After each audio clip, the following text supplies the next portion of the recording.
It's noble work, the field of healthcare. You have the training, the schooling, the license. You've chosen a profession of helping others to get or stay healthy. What's more valuable than that?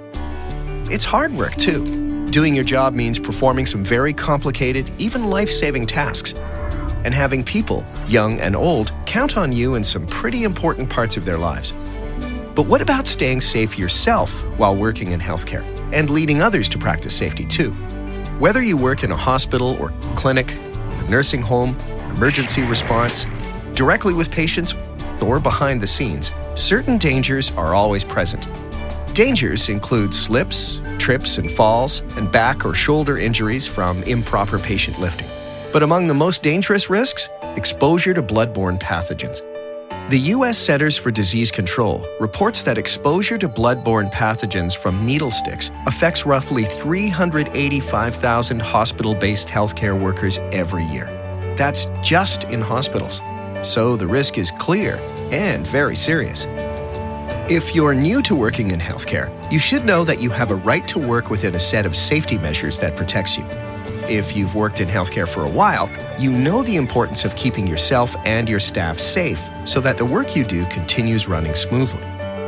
With that in mind, here are some simple ways to prevent and properly handle exposure to bloodborne pathogens. First, establish an exposure control plan and update it annually. This plan should be written down and widely circulated.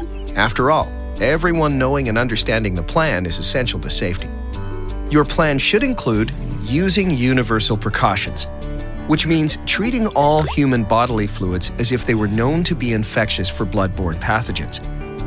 Using engineering controls or devices that isolate bloodborne pathogens from the employee whenever possible. These can include things like self-retracting needles and sharps containers. Specific practice controls, or ways of working that reduce the possibility of exposure because of how workers perform certain tasks. This can include things like appropriate disposal of sharps, proper specimen handling, and cleaning contaminated surfaces and items. And labels to communicate hazards, or signs placed on containers used to store, transport, or ship blood or other potentially infectious material.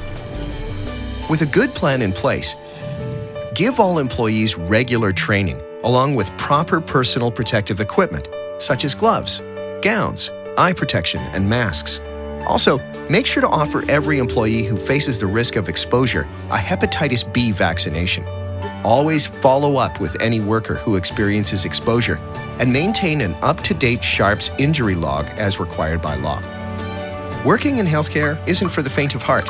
But in addition to preventing slips and falls and using proper lifting techniques and equipment, you can reduce your chance of exposure to bloodborne pathogens with a good plan, good communication, and good commitment to looking out for each other. You do work that matters, and you staying safe to continue doing that work is good medicine for all of us. For more information on creating a healthcare workplace that's healthy for employees too, check out the many resources at Montana State Fund.